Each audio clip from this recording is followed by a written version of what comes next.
Mga Lodi, don't skip ads po tayo. Maraming salamat sa patuloy ninyong pagsuporta.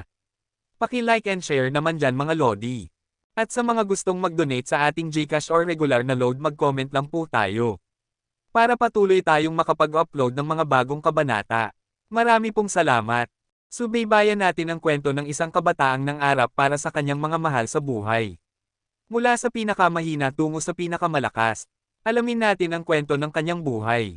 Kabanata 2341 hanggang Kabanata 2350.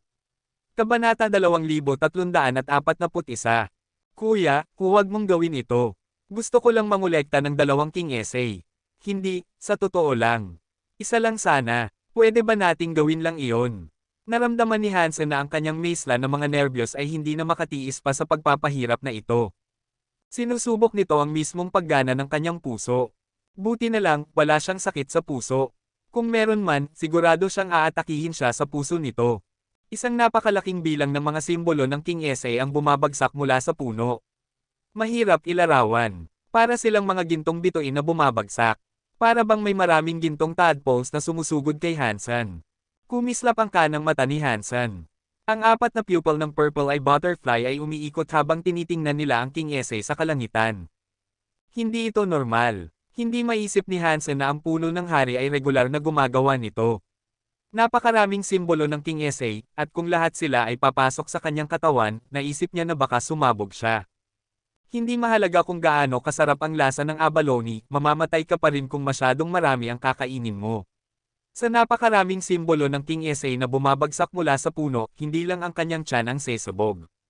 Ang kanyang buong katawan ay tiyak na sesabog. Sa ilalim ng titig ng Purple Eye Butterfly, nakita ni Hansen na ang bawat simbolo ng King Essay ay binubuo ng isang mahiwagang kadena ng sangkap. Ito ay isang uri ng enerhiya. Ang bawat King Essay ay may isang elemento ng enerhiya na bumubuo sa kanilang kadena ng sangkap. Walang mali sa mga simbolo ng King Essay mismo. Bigla, natigilan si Hansen. May napansin siyang kakaiba na halos tumigil ang kanyang puso. Maliban sa unang salitang G, ang ibang King Essay ay bumabagsak na parang mga bubuyog. Ngunit kahit na ganoon, may mabilis at mabagal. Batay sa paraan ng pagbaba nila, magsisimula ito sa G. Pagkatapos, nakakita si Hansen ng isang bagay na hindi kapanipaniwala. Story, of, Gene, binasa ni Hansen ang King Essay na bumagsak. Ang unang 4 na salita, sa kanilang pagkakasunod-sunod, ay mababasa bilang ang kwento ng Gene. Sakto lang ba iyon? Hindi naisip ni Hansen na posible ang isang sakto na tulad nito. Maraming mga bagay sa mundong iyon ang mukhang mga sakto, ngunit ang sakto na ito ay talagang isang koneksyon. Ngunit karamihan sa mga tao ay walang sapat na impormasyon upang i-connecta ang tila random na mga pangyayari sa isang pattern. Gusto ni Hansen na patuloy na manood, ngunit huli na. Ang salitang G na bumagsak sa kanyang noo ay sama-sama na sa kanya. Isang matatag na presensya ang pumasok sa katawan ni Hansen. Para bang ang galit sa loob ni Hansen ay tinanggal na lahat. Para bang nagkondense siya sa loob ng 1,000,000 taon at ngayon ay mukhang talagang matatag. Pat. Lahat ng simbolo ng King Essay ay pumasok sa katawan ni Hansen. At dahil sa napakarami sa pagmamadali, ang ilan ay hindi makapasok sa kanya sa pamamagitan ng kanyang noo. Kailangan nilang direktang pumasok sa kanyang katawan. Ang mga simbolo ng King Essay ay parang ulan ng mga meteorite at tumama ng diretso kay Hansen. Ang kanyang presensya ay patuloy na nagbabago dahil sa patuloy na pagpasok ng King Essay. Habang si Hansen ay nalibing sa ilalim ng nagninangas na mga simbolo, ang natitirang bahagi ng mundo ay tahimik. Lahat ay matigas na nakatitig kay Hansen na nasa ilalim ng puno ng hari. Nakikita nila ang lahat ng mga ilaw ng King Essay na sumusugod upang pumasok sa kanyang katawan. Dahil nangyari ito ng napakabilis, maraming tao ang naabutan sa kalagitnaan ng pagtawa. Hindi nila maalis ang kanilang mga ngiti, at nanatili silang nakatayo na parang nagyelo. Mukhang kakaiba sila. Si Miss Mirror ay perpektong tahimik. Ang kanyang posture at kagandahan ay tuluyang nawala. Ang kanyang pulang labi ay nakanganga. Mukhang kakaiba siya, at hindi siya makapagsalita. Pinangasiwaan niya ang spring rain sa loob ng maraming taon. Maraming mga bagay ang ginawa niya para kay Haring Bai na kailangang gawin ng palihim. Ibig sabihin, ang Spring Rain ay maaaring isang assassination squad o isang pirata na organisasyon, depende sa kung paano ito titingnan. Nakakita si Miss Mirror ng maraming kakaibang bagay sa loob ng maraming taon, ngunit ito ay nagdulot sa kanya ng malaking pagkabigla. Nagdulot ito sa kanya ng pagkawala ng kanyang komposisyon. Walang nakakita sa pagbagsak ng King Essay na ganito sa lahat ng oras mula nang unang matuklasan ng Extreme King ang puno ng hari. Mula nang magsimula ang kanilang lipunan, ang Extreme King ay may 70 hari at hindi mabilang na mahuhusay na mga bata. Ang prinsipe na nakatanggap ng pinakamaraming King Essay sa nakaraan ay nakakuha ng 100. Walang ibang nakatanggap ng higit pa doon. Ngunit kung ikukumpara ang prinsipe na iyon kay Bai Yi, ang lalaking iyon ay walang kahulugan. Napakaraming King Essay ang bumabagsak mula sa puno. Para bang isang ilog na sumabog sa mga pampang nito. Mahirap bilangin. Mayroong libo-libo. Ang hardin ng hari ay mukhang patay. Lahat ay naiilawan ng ningning ng King Essay na tumatama kay Hansen. Nagulat si Hansen. Nang ang lahat ng simbolo ng King Essay ay tumama sa kanyang katawan, ang kwento ng jeans ay tumakbo ng mabilis. Orihinal na, ang kwento ng jeans ay parang isang sports car na walang laman ang tangke, ngunit nang ang King Essay ay pumasok sa kanyang katawan, ang kwento ng jeans ay tumugon na parang na-inject ito ng high-octane gas. Ang makina ay umiikot sa lahat ng silindro, na gumagawa ng nakakatakot, mekanikal na mga ingay. Sumugod ito ng buong bilis. Maging ang ghost bone power sa loob ng katawan ni Hansen ay dinurog at pinino. Patuloy nitong tinutulak ang kwento ng jeans pasulong.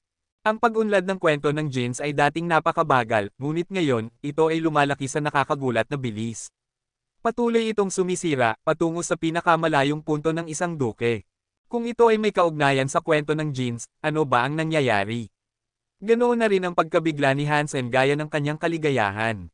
Natutuwa siya na ang kwento ng jeans ay umaabot sa klase ng duke, kahit na hindi siya sigurado kung paano ito umuunlad ng napakabilis. Lahat ito ay nangyayari sa loob ng kanyang katawan, at ang mga ordinaryong tao ay hindi makakakita noon. Ngunit napakaraming mga elite sa Extreme King. Hindi niya matiyak na walang ibang makakakita sa mga pagbabagong nagaganap sa kanyang katawan. Ginamit ni Hansen ang kanyang makakaya upang pigilan ang kwento ng jeans na makas. Gusto niyang sugpuin ang kwento ng jeans at panatilihin itong Marquis. Pagkatapos, maaari siyang umakyat sa duke kapag walang ibang tao sa paligid. Ngunit walang silbi ang pagsubok. Habang ang King Essay ay patuloy na tumatama sa kanya, ang kwento ng jeans ay hindi mapipigilan. Patuloy silang sumasabog sa kanya na parang mga sports car na nawawala ng kontrol sa highway. F***CQ. Kung hindi mo mapipigilan, itulak mo. Nagdesisyon si Hansen. Kinagat niya ang kanyang mga ngipin at inikast ang kwento ng jeans. Ipinapadala siya nito sa pinakamalayong abot ng klase ng duke. Ang King Essay ay napakalakas. Kung hindi gagamitin ni Hansen ang kapangyarihan na ibinibigay sa kanya ng King Essay upang pataasin ang antas ng kwento ng jeans, ang kapangyarihan ay sesubog sa kanyang katawan. Walang pag-urong ngayon. Kailangang itulak ng King Essay ang kwento ng jeans hanggat maaari. At naging klase nga ito ng duke. Ang kapangyarihan ng spell ay biglang may isang elemento. Naisip ni Hansen na ito ay magdudulot ng mga pagbabago sa kanyang katawan at makakaakit ng atensyon. Ngunit napagtanto ni Hansen na hindi na niya dapat ikabahala iyon. Dahil ang King Essay ay nasa loob pa rin ng kanyang katawan, patuloy na binabago siya na parang isang bundok, isang dagat, isang apoy, isang dragon, isang makapangyarihang bagay, at parang impyerno mismo. Lahat ng bagay sa mundong iyon ay lumitaw kay Hansen ng sabay-sabay. Nang ang mga pagbabagong iyon ay naging napakakomplikado, ang elemento na nagpalit sa kanya sa isang duke ay nagbago rin. Hindi ito halata, bagaman mahirap makita. Kabanata 2342. Habang nagiging duke, ang ghost bone power ni Hansen ay tuluyang napino. Wala ni isang patak ang natira. At iyon lang ang para maabot niya ang antas ng duke. Ang kwento ng jeans ay kailangang pakainin ng nakakatakot na halaga ng kapangyarihan para sa pag-akyat. Ang mga simbolo ng King Essay ay patuloy na bumabagsak, at patuloy nitong tinutulak ang kwento ng jeans na tumakbo ng buong bilis. Mabilis, ang kwento ng jeans ay binubuksan ang unang gene lock nito. Ngunit kahit papaano, kahit na ang kwento ng jeans ay makapangyarihan, nawawala ang huling kaunting tulak upang buksan ang gene lock. Ang kwento ng jeans ay patuloy na lumalakas at lumalakas. Mukhang may sakit si Hansen. Ang kanyang katawan ay hindi maganda ang lagay ngayon. Pinilit ng King Essay ang kwento ng jeans na buuin ang kanyang loob ng kapangyarihan, ngunit ang lahat ng nag-uumapo na lakas ay walang mapuntahan. Ang gene lock ay mahigpit pa ring nakasara na nagtatakip sa kapangyarihan. Para bang ang isang ilog ay may dam at ang tubig ay walang mapuntahan. Maaga o huli, ang dam ay tiyak na mabibitak at guguho na magdudulot sa tubig na sumabog saan man. Ang katawan ni Hansen ang dam na ito. Kung ang tubig ay sisubog, ang katawan ni Hansen ay masisira. Paano siya matutuwa doon? Nako, ang gene lock. Tiyak na ang gene lock ay hindi kailangang buksan ng mga gene ng duke, tama ba? Sa ilalim ng puwersa ng kwento ng genes, hindi kayang sirain ni Hansen ang gene lock. At napagtanto na rin niya kung bakit. Ang kanyang katawan ay naiiba sa karaniwang tao o nilalang ng Geno Universe. 100 gene ng duke ang makakabukas ng isang Geno lock, ngunit ngayon, sa napakaraming kapangyarihan na pumapasok sa kanya, wala siyang kakayahan upang sirain ang parehong lock. Iyon ang dahilan. Kahit na hindi niya makumpirma ang kanyang hula, ang kapangyarihan ng King Ese ay lumalakas. Maging ang kanyang original Water King body ay hindi ito makayanan. Ang katawan ay parang tubig, gumugulong ng mabilis. Para bang may kapangyarihan na nakakaistorbo dito nang walang dahilan. Lumikha ito ng isang maliit na iikot. Buti na lang, ito ang original Water King body na mayroon siya. Ang kanyang katawan ay mabilis na gumaling. Kung siya ay isang normal na hari, ang kapangyarihan na ipinapadala sa kanya ay kanina pa siya pinaghihiwa-hiwa. Kahit na ang original Water King body ay may mahusay na mga katangian ng pagbabagong buhay, sumipsip ito ng napakaraming King Ese. Siya mismo ay kumikinang na ginto. Ang tubig ay mukhang namamaga, at ang katawan ng tubig ay ilang beses na mas malaki kaysa sa dati. Naging isang higanti, gintong bola ng tubig ito. Ang mas maraming King Ese na bumagsak, mas lumalaki ang bola ng tubig. Sisubog ito anumang segundo. Wala nang gaanong King Ese ang bumabagsak, at kinagat ni Hansen ang kanyang mga ngipin, sinusubukang tiisin ito. Ang kanyang katawan ay nakakaramdam ng sobrang sakit. Sisubog na siya. Isang hindi mabilang na bilang ng mga simbolo ng King Ese ang nasa loob ng kanyang katawan. Buti na lang, hindi pa siya sumabog. Nang ang huling King Ese ay tumama kay Hansen, huminga siya ng maluwag. Ngunit sa sumunod na segundo, ang mukha ni Hansen ay naging lubhang nakakatakot. Lahat ng simbolo ng King Ese sa loob niya ay nagkakagulo sa kanyang katawan. Sinira ng nakakatakot na kapangyarihan ang katawan ni Hansen, at wala man lang siyang pagkakataong lumaban. Tiningnan ni Bai Ling Xuang si Hansen na may komplikadong titig. At bigla, ang bola ng tubig na naging si Hansen ay sumabog. Sumiklab siya sa isang nakalawit na ambon. Kumikinang siya na parang gintong diamante. Ang bawat patak ay may gintong King Ese na umiikot sa loob nito. Isang kakaibang tanawin. Pagkaraan ng ilang sandali, ang liwanag ng King Ese ay humina. Ang ambon ay muling nagsama-sama upang muling mabuo ang hugis ng taong tubig na iyon. Pagkatapos ay naging nakikita ang mukha ni Hansen. Napakasaya ni Hansen. Buti na lang, ang original Water King body ay nagpahintulot sa kanya na muling magtipon. Kahit gaano pa kalakas ang isa pang katawan ng hari, ang pagsabog na tulad noon ay magdudulot sa kanila ng pagkamatay. Ang katawan ng tubig ay naging laman na nagpapakita kay Hansen na may maputlang mukha. Ang original Water King body ay maaaring muling buuin ang pangkalahatang istruktura ng isang katawan, ngunit nasira pa rin siya at medyo nasasaktan. Kuya 17, mukhang nanalo ako, sabi ni Hansen, lumingon kay Bai Qingziya. Lumingon si Bai Qingziya at malamig na sinabi, nauunawaan ko na ngayon kung paano maangkin ng isang henyo na tulad mo ang Alpha Statue. Talagang kakaiba ka, natatalo nga ako. Naglakad si Hansen ng 2 hakbang palayo na may intensyong lumabas sa lugar na iyon. Ngunit kahit sa maigsing hakbang na iyon, halos siya ay mabuwal. Nakaramdam siya ng sobrang hina na halos hindi na siya makatayo. Kumaway si Hansen sa kanyang blood kirin, at ang blood kirin ay mabilis na lumipat sa kanyang tabi. Inakay ni Hansen ang kanyang sarili sa likod ng nilalang upang mailabas siya sa hardin ng hari. Pinukaw ni Prinsipe 16 na bayi ang King Ese na bumagsak na parang mga bituin. Ang balita ng pangyayaring ito ay ipinadala sa bawat malayong sulok ng kaharian ng hari sa maikling panahon. Si Bai ay minsang may masamang reputasyon, ngunit ngayon ay mas maganda na ang kanyang tunog. Gumawa si Hansen ng dahilan upang bumalik at magtago sa Planet Water Zone, na inaangkin na siya ay malubhang na sugatan ng King Ese. Gusto niyang mapag-isa, ngunit kahit na ganoon, maraming tao ang dumalaw sa kanya. Isa sa kanyang mga bisita ay isang Diyos na elite ng tubig na ipinadala mismo ni Haring Bai.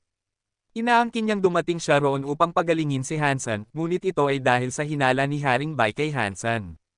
Gusto niyang suriin ng elite ang katawan ni Hansen, mula ulo hanggang paa. Pagkatapos ng lahat, si Bai ay hindi gaanong may talento. At bigla niyang inaangkin ang alpha statue at pinukaw ang mga hindi kapani-paniwalang pangyayari sa ilalim ng puno ng hari. Si Haring Bai ay nagkaroon ng malaking hinala sa kanya, at iyon ang dahilan kung bakit niya hiniling sa Diyos ng tubig na pumunta at pagalingin si Hansen. Gusto niyang suriin ang katawan ni Hansen upang kumpirmahin na ito ay talagang si Prinsipe 16 na Bai. Kapitan Watermoon, kumusta na si Year? Walang emosyong tanong ni Haring Bai. Sumagot si Kapitan Watermoon, hindi maganda ang lagay ni Prinsipe 16. Ang kanyang katawan ay puno ng kapangyarihan ng King Sa. Nasa lahat ng dako ito. Hindi niya magagamit ang kanyang original Water King body o ang alinman sa kanyang iba pang mga kapangyarihan tulad ng dati. Hindi rin ako nakahanap ng paraan upang ayusin ito. Hindi ba kaya ng kanyang original Water King body na paghiwalayin at ay proseso ang kapangyarihan ng King Sa? Nagsalubong ang mga kilay ni Haring Bai. Seryosong ipinaliwanag ni Kapitan Watermoon kung ito ay isang normal na katawan, si Prinsipe 16 ay mamamatay nang sumabog ang kanyang katawan.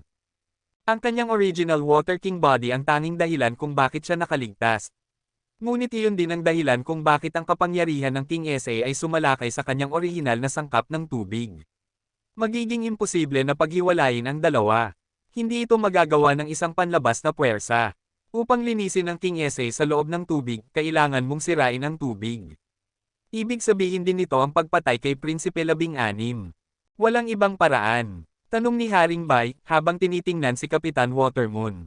Wala akong silbi sa bagay na ito. Umiling si Kapitan Watermoon. Hindi nagtagal pagkatapos umalis ni Kapitan Watermoon, si Miss Mirror ay pumasok sa silid-aklatan ni Haring Bai. Little sister, suriin mo si 16 at bigyan mo ako ng sagot ng mabilis, sabi ni Haring Bai kay Miss Mirror pagpasok nito. Tumingin si Miss Mirror kay Haring Bai at nagtanong, sa tingin mo ay may problema kay Bai? Bilang isang ama, umaasa akong talagang mabuti siya, ngunit bago matapos si Haring Bai, kumaway siya ng kanyang kamay. Sige, kunin mo sa akin ang sagot ng mabilis, at bawalan si Bai na umalis sa kaharian ng hari sa panahong ito. Opo, yumuko si Miss Mirror at umalis sa silid-aklatan.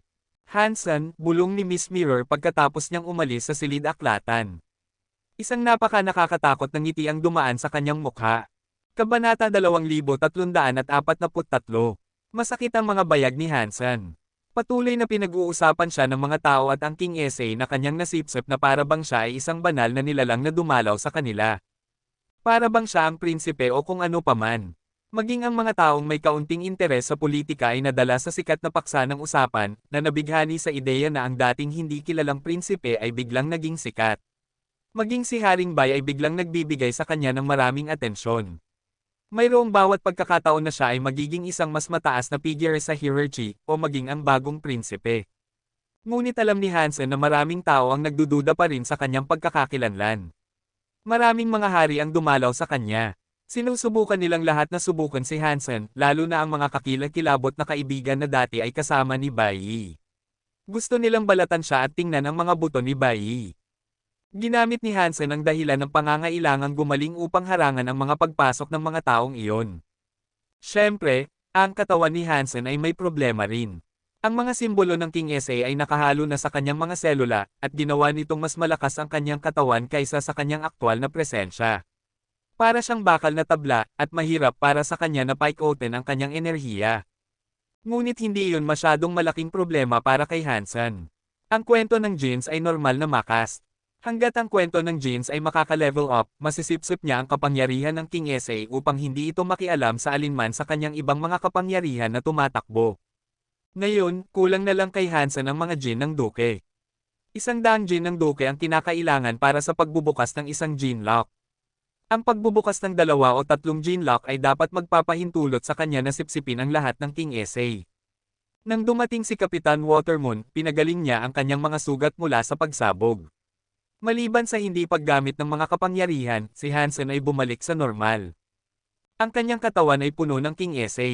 Kung may gustong saktan siya, kailangan nilang makuha ang pag-aproba ng King Sa. Sa puntong ito, naramdaman ni Hansen na hindi na niya kailangang gamitin ang kanyang enerhiya para lumaban. Magagamit niya ang King Sa sa kanyang katawan upang lumaban sa mga kalaban na mas malakas sa kanya sa kasalukuyan. Ang masama ay ang King Sa ay hindi maaaring ma-activate sa sarili nitong. Kailangan ni Hansen na hawakan ang isang tao upang ma-activate ang King Sa sa loob ng kanyang katawan. Mukhang kailangan kong manghuli ng ilang Xenogeneics, naisip ni Hansen sa kanyang sarili. Dinala niya ang Blood Kirin at sumisid sa malalim na dagat. Walang espesyal sa mga Xenogeneics na naninirahan sa Planet Water Zone, ngunit may ilang duke Xenogeneics na nagtatago. Sila ang mga pinakamadalas na tinitingnan ni Bai. At tungkol sa mga nilalang na klase ng hari na naninirahan sa planeta, karamihan sa kanila ay pinatay na ni Bai. Napakaganda, may proteksyon ka ng King SA. Isang kalkulado bang hakbang ito sa iyong bahagi upang itulak ka sa pagiging isang hari? Dapat bang tawagin na kita ng ate bilang isang hari na? Kakapasok lang ni Hansen sa malalim na dagat nang may isang babaeng lumitaw sa tabi niya. Bago pa siya maghanap ng mga Xenogeneics, si Fox Queen ay dumating upang makita siya. Bakit ka nandito? Hindi ka ba natatakot na matuklasan? Tumingin si Hansen sa paligid. Buti na lang, wala gaanong tao ang nasa Planet Water Zone. Hindi naabala ni Bai na kumuha ng mga gwardya para sa mga patrol, at ang mga tao ni Lan Haishen ay hindi magiging nasa paligid. Ano ang kinakatakutan mo? Ang aking mabuting nakababatang kapatid ay magiging isang hari. Nauunawaan mo na ang iyong ate ay gustong pumunta at makibahagi sa iyong tagumpay, syempre, tahimik na sinabi ni Fox Queen. Lumapit siya kay Hansen at sumandal sa kanyang dibdib. Ang kanyang mga daliri ay umiikot at naglalaro sa buhok ni Hansen. Tigilan mo na ang pang-aasar sa akin, ate. Malapit na akong mapahamak. Ngumiti si Hansen ng mapait. Iniunat ni Fox Queen ang kanyang kamay upang hawakan si Hansen sa noo. Mahinahong sinabi niya sa kanya, alam mong may problema ka, ano? Kaya, bakit mo sinusubukang maging napaka-high profile? Patuloy mong ginagawa ang mga malalaking insidente at nagdudulot ng napakaraming problema sa iyong sarili. Kahit ang fox, kapag nagtatago, ay hindi nang ahas na maging kasing lakas mo. Para bang natatakot kang hindi ka makikilala ng mga tao. Hindi ko alam na magiging ganito ang mga bagay, sabi ni Hansen na may pagkibit ng kanyang mga balikat. Kinusat ni Fox Queen ang kanyang mga mata at sinabi, hindi kita matutulungan dito. Maaaring tanggapin ng iba ang iyong nagawa, ngunit si Haring Bai ay tiyak na nagdududa sa iyong pagkakakilanlan. Kung tama ang aking hula, malamang nahihilingin niya kay Miss Mirror na siyasatin ka. Ang babaeng ito ay napakamalupit, at sinira niya ang maraming lahi. Hindi ko alam kung gaano karaming Diyos na mga elit ang kanyang ibinagsak. Kung may napansin siyang mali tungkol sa iyo, maaari mong ituring ang iyong sarili na isang patay na bata. Pakiusap, sabihin mo sa akin kung ano ang gagawin, ate, mabilis na sabi ni Hansen. Kung si Fox Queen ay dumating hanggang dito, hindi ito para lamang sa layuning asarin siya. Pinisil ni Fox Queen ang pisngi ni Hansen at ngumiti. Dahil sa ikaw ay aking mabuting nakababatang kapatid, mayroon akong ideya. Depende ito ng buo kung ikaw ay sapat na matapang upang gawin ito.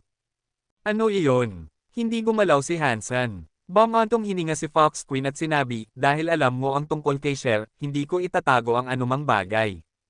Gusto kong bawiin ang isang kayamanan mula sa Extreme King. Ngunit ngayon, nakaranas tayo ng ilang kaguluhan. Dahil dito, kailangan natin ang iyong tulong. Kung tutulungan mo akong makuha ang bagay, tatakas tayo sa Extreme King ng magkasama. At pagkatapos, ikaw at ako ay maaaring magkasama at mawala sa mundong ito. Hindi ba parang romantiko iyon? Ano ang bagay na gusto mong makuha, at saan ko ito makukuha? Hindi nang ahas na mangako si Hansen, at nagkunwari siyang hindi narinig ang kanyang huling komento. Kung maging ang isang babaeng kasing lakas ni Fox Queen ay nabigo na makuha ang kanyang gusto, hindi iyon isang magandang senyales. Ano man ang bagay na iyon, dapat ay mahirap itong makuha. Hindi nagatubiling sabihin ni Fox Queen, nasa loob ito ng Destiny's Tower. Maging ang isang hari ng Extreme King ay hindi makakapasok. Ang isang anak ng hari ay kailangang gumawa ng isang bagay na hindi ka panipaniwala upang makuha ang pahintulot na makapasok sa lugar na iyon. Nakipag-usap ako kay Bai Kang lang, ngunit hindi ako nakapasok sa Destiny's Tower kasama siya. Kung si Bai Kang lang ay hindi makakapasok, walang silbi para sa iyo na lumapit sa akin tungkol dito. Nang marinig na ang kanyang target ay ang Destiny's Tower, alam ni Hansen na hindi siya makikipagtulungan sa kanya. Ang pagnanakaw ng isang bagay mula sa lugar na iyon ay pagpapakamatay. Mula nang makita ni Hansen ang Destiny's Tower ng Extreme King, interesado na siya rito. Sinuri niya ng lubusan ang istruktura, at bago pa man niya kunin ang pagkakakilanlan ni Bai Yi, may natutunan siyang kawili-wiling bagay tungkol sa lugar na iyon. Malapit nang malaman ni Hansen kung gaano nakakatakot at mahiwaga ang Destiny's Tower. Napaka-curious ni Hansen tungkol sa tore, ngunit wala pa siyang ginagawa tungkol dito. Hindi niya hahayaang patayin siya ni Fox Queen. Bukod pa rito, hindi niya pinagkakatiwalaan si Fox Queen. Sinabi niyang tatakas silang magkasama, ngunit hindi siya naniniwala kay Hansen.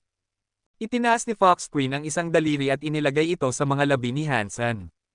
Ang kanyang mga mata ay mukhang napaka-nakakaakit, at sinabi niya, si Bai Yi ay maaaring hindi nakapasok, ngunit ikaw ay iba. Inaangkin mo ang estatwa ng Alpha ng Extreme King. At ikaw ang Bai Yi na nakakuha ng napakaraming simbolo ng King SA. Hindi dapat mahirap para sa iyo na makapasok sa Destiny's Tower. Paano ako makakapasok? Tumalo ng puso ni Hansen. Hindi niya siya tutulungan, ngunit gusto pa rin niyang makapasok. Ang pakikinig sa ideya ni Fox Queen kung paano makapasok ay magiging maganda, kaya marahil ay magiging kapaki-pakinabang siya ng kaunti. Mangako na makipagtulungan sa akin, at pagkatapos ay malalaman mo.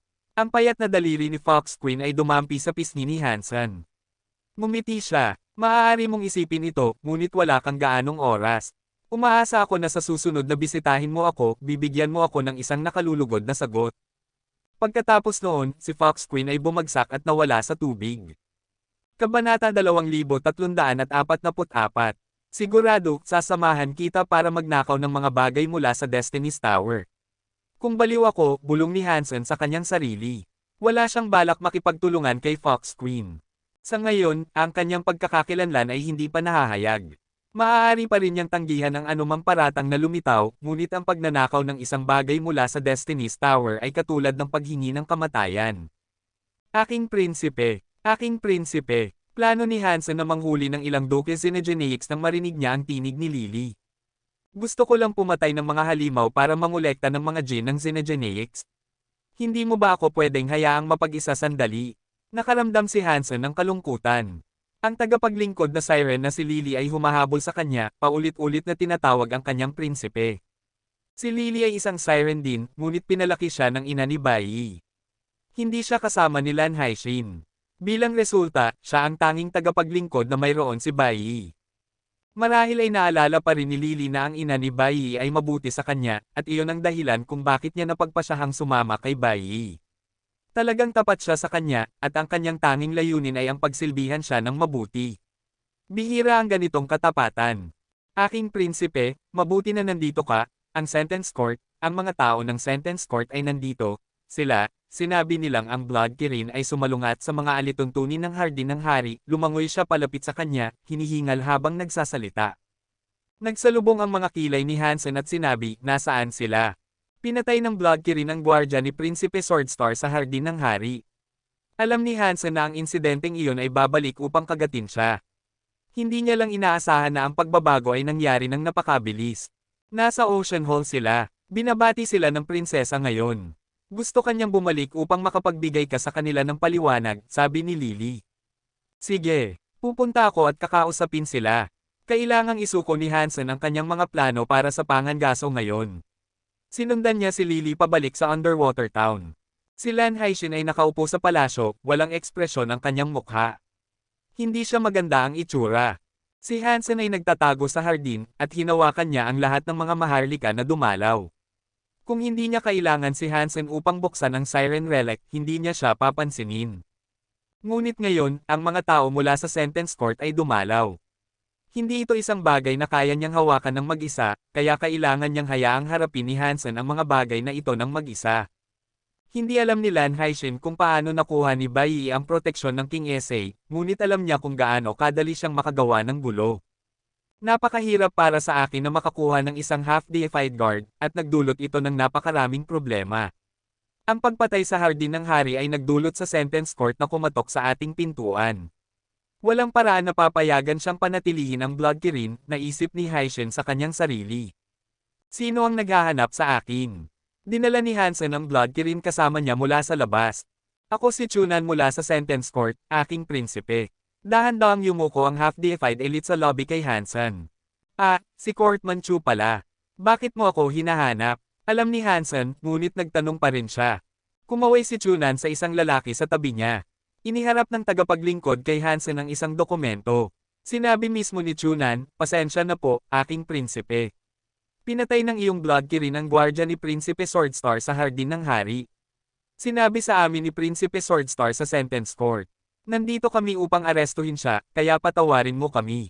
Pagkatapos noon, ang dalawang tagapaglingkod ay lumapit upang arestuhin ang Blood Kirin. Ngunit pinigilan sila ni Hansen. Tahimik na sinabi ni Chunan, aking prinsipe, ito ay isang utos na nanggaling mismo sa sentence court. Pakiusap, huwag mong gawing mas komplikado pa ito kaysa sa kinakailangan. Kung hindi natin siya madadala ngayon, pipilitin nitong dumalaw ang kapitan. Pagkatapos, ang mga bagay ay magiging mas masama pa. Tumawa si Hansen at sinabi, wala akong ginagawang komplikado.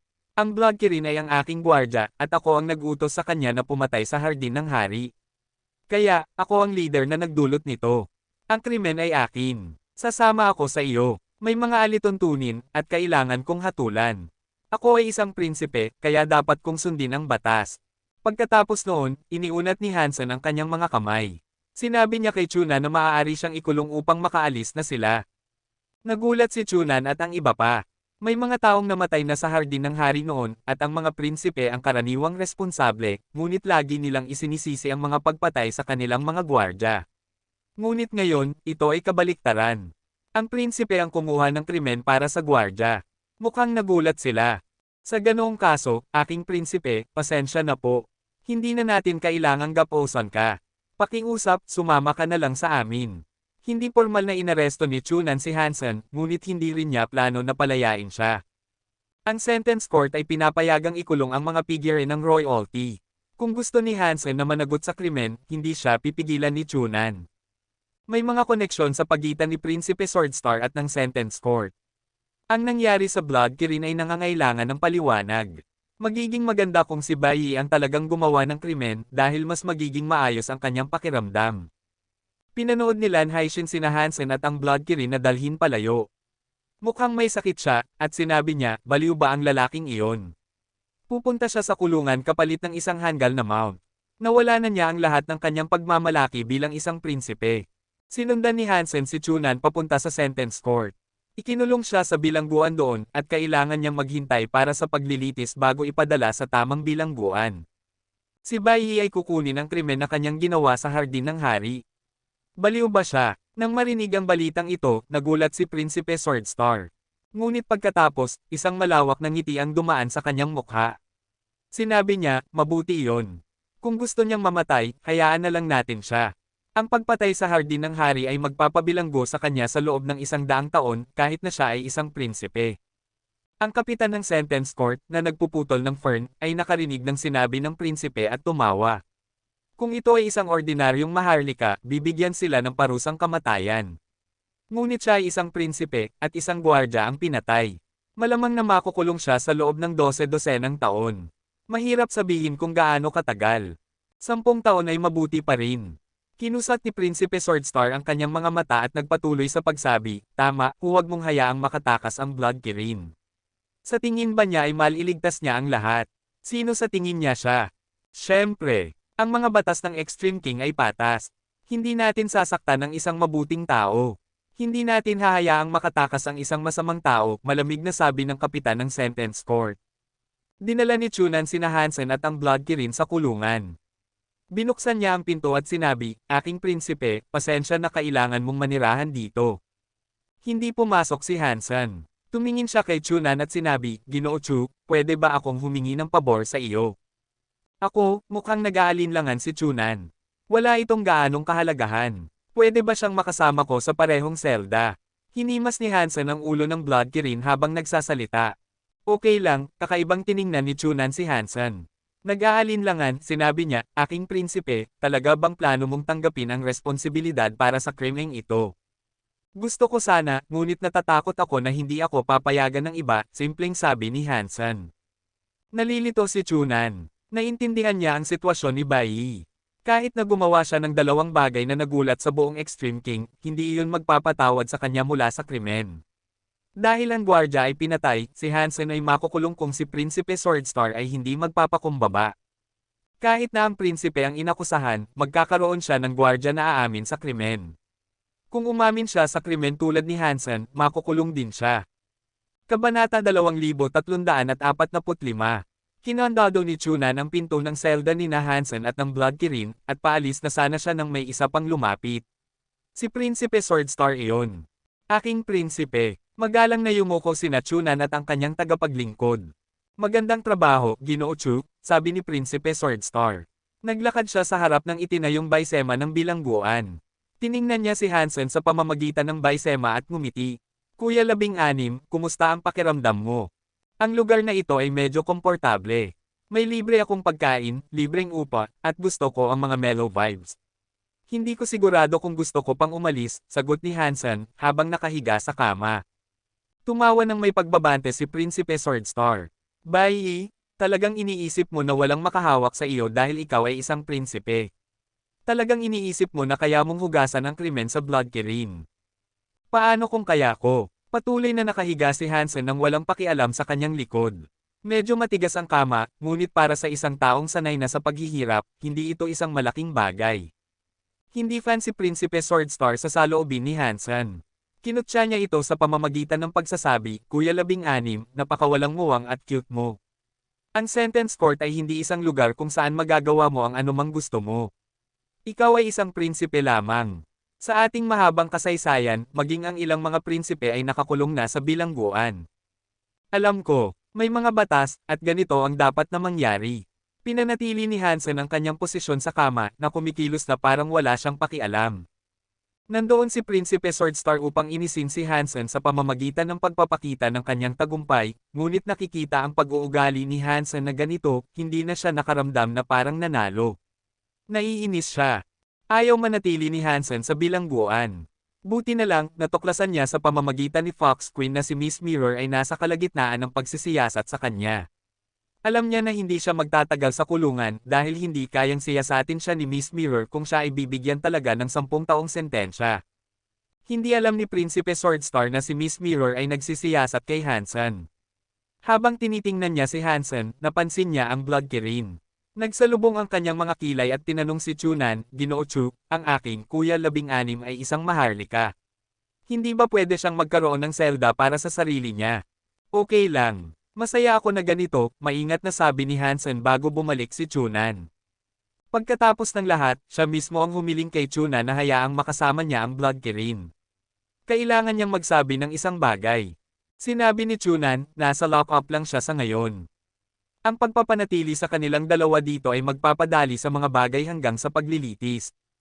Itinaas ni Prinsipe Swordstar ang kanyang mga labi sa isang ngiwi at tahimik na sinabi kay Hansen, Bai, sapat na bang walang muwang ang iyong pag-iisip na walang mangyayari kung ikaw ang kukunin ang sisi? Sinasabi ko sa iyo ngayon, talagang makukulong ka. At ang Blood Kirin ay mamamatay. Wala kang magagawa tungkol dito. Ito ang bunga ng paghahaman sa akin. Wow! Ang lakas mo naman.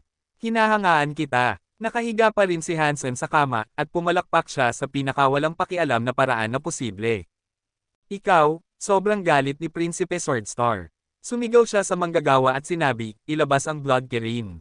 Paghiwalayin ang dalawa at pakitunguhan silang mabuti. Mukhang nag-aalinlangan si Chunan, ngunit pinayagan pa rin niya ang tagapaglingkod na magpatuloy at buksan ang gate. Nag-aalinlangan siya dahil si Prinsipe Swordstar ay walang awtoridad sa sentence court, ngunit ang kapitan ay tiyuhin ni Prinsipe Swordstar.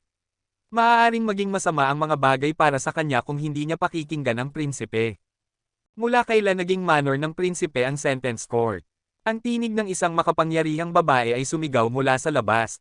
Nang marinig ito nina Prinsipe Swordstar at Chunan, namutla ang kanilang mga mukha. Lumingon sila at nakita si Miss Mirror na papalapit sa kanila, nakasuot ng damit na panghari. Sobrang frustrated ni Chunan. Ang sentence court para sa Extreme King ay dapat na isang impyerno. Kapag narinig ito ng mga ordinaryong maharlika, gagawin nila ang kanilang makakaya upang iwasan ito. Ngayon, para itong bar kung saan maaaring pumunta at umalis ang sino man ayon sa kanilang kagustuhan. Ngunit hindi nang ahas na pukawin ni Chunan ang babaeng nasa harap niya.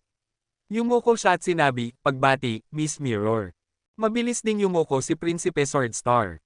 Maraming tao sa Extreme King ang hindi nila kayang pukawin, at si Miss Mirror ay nasa top 3.